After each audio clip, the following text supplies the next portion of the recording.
ایک شخص پر اتنا قرضہ چڑھ گیا کہ عدالت نے 30 دن کی مہلت دے دی۔ وہ نہ کسی وکیل کے پاس گیا نہ کسی امیر رشتہ دار کے، بس ایک راستہ اپنایا اور قسمت پلٹ گئی۔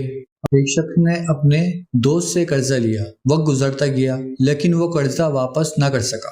دوست نے بالآخر معاملہ عدالت میں لے جا کر پیش کر دیا۔ عدالت نے اسے 30 دن کی مہلت دی کہ وہ رقم واپس کرے، ورنہ فیصلہ اس کے خلاف سنایا جائے گا۔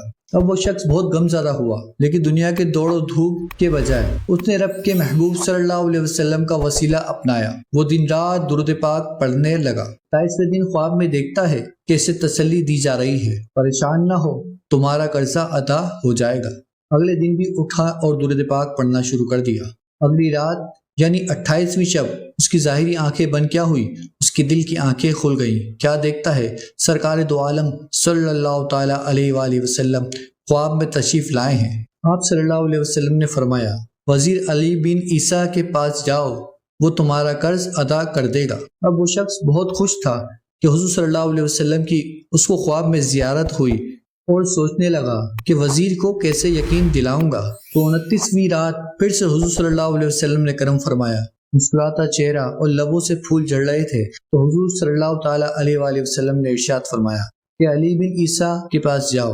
اس شخص نے کہا، حضور میں علی بن عیسیٰ کے پاس چلا تو جاؤں، پر وہ دلیل مانگے گا تو میرے پاس دلیل نہ ہوگی۔ تو حضور صلی اللہ علیہ وسلم نے کہا، علی بن عیسیٰ کو کہنا کہ تمہارا ایک راز میرے پاس ہے کہ تم روزانہ فجر کی نماز کے بعد 5000 مرتبہ درود شریف پڑھتے ہو اور جب تک مکمل نہ ہو کسی سے گفتگو نہیں کرتے، یہی تمہاری دلیل ہے۔ صبح ہوتا ہی وہ شخص وزیر کے دروازے پر پہنچ جاتا ہے اور کہتا ہے کہ میں وزیر کے لیے پیغام لایا ہوں۔ تو اس سے پوچھا جاتا ہے، تم کس کا پیغام لائے ہو؟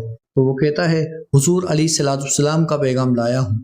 تو وزیر فوراً اس کو اپنے پاس بلا لیتا ہے۔ وزیر کہتا ہے کہ کیا پیغام ہے؟ تو وہ شخص کہتا ہے کہ میں تمہارے لیے پیغام لایا ہوں، پر میرے اوپر 3000 دینار کا قرض ہے، وہ تم ادا کر دو۔ وزیر کہتا ہے، میں وہ ادا تو کر دوں گا، تمہیں حضور نے بھیجا ہے، اس کی کوئی دلیل بھی ہے؟ تو وہ شخص کہتا ہے کہ خالی ہاتھ نہیں آیا، آقا نے دلیل بھی دی ہے۔ وہ حال دل سے یوں کہہ رہا ہو، اتنا دیا سرکار نے مجھ کو، اتنی میری اوقات نہیں، یہ تو کرم ہے ان کا، ورنہ مجھ میں تو ایسی بات نہیں۔ تو اس نے جواب دیا، آپ فجر کے بعد 5000 مرتبہ درود پاک پڑھتے ہیں اور ختم ہونے تک کسی سے بات نہیں کرتے۔ وزیر نے یہ سن کر کہا، اگر میرے درود شریف کو نبی کریم صلی اللہ علیہ وسلم نے قبول فرما لیا ہے، میرے لیے اس سے بڑی نعمت کوئی نہیں۔ وزیر یہ سن کر خوش ہو گیا، یہ اس کا ایک راز تھا جو کسی کو نہیں۔ وزیر نے خوش ہو کے کہا، مرحبا یا رسول اللہ صلی اللہ علیہ وسلم۔ فوراً اندر گیا اور 3000 اس شخص کو عطا کیے کہ یہ تو حضور صلی اللہ علیہ وسلم کا حکم تھا۔ 3000 اور دیے کہ آپ آئے اور اتنا اچھا پیغام سنایا مجھے۔ 3000 اور دیے اور کہا، اس سے اپنا کاروبار شروع کرو، اور فرمایا، اب جب بھی کبھی ضرورت پڑے تو میرے پاس ضرور آنا، میں تمہارا بھائی ہوں۔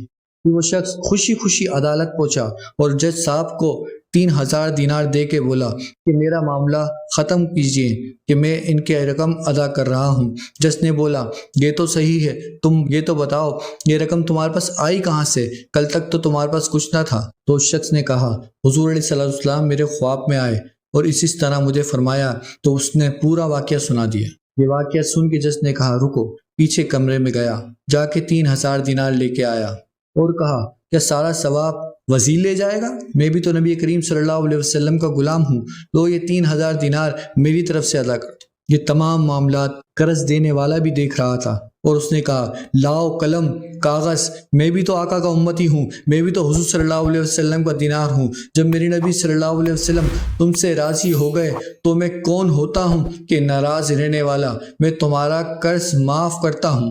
اب اس شخص نے کہا، میرا قرض تو معاف ہو گیا، جج صاحب یہ 3000 واپس لے لیجیے۔ جج صاحب نے کہا کہ آقا کے نام پہ جو پیسے نکال دیے میں واپس نہیں لے سکتا۔ کل جو شخص ایک پیسے کا بھی محتاج تھا، اب اس کے پاس 12000 دینار ہے، یعنی 12ویں والے آقا نے اتنا کرم کیا کہ 12000 دینار اس کو دے دیے اور قرض بھی معاف ہو گیا۔ پیارے اسلامی بھائیو، درود پاک وہ وظیفہ ہے جو غم کو راحت میں بدل دیتا ہے۔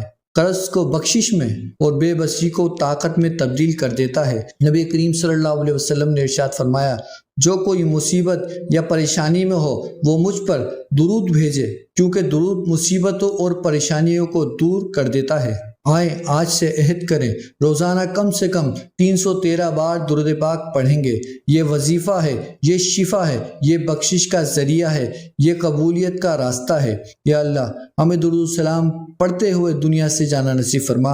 آمین بجاہ النبی امین صلی اللہ علیہ وسلم۔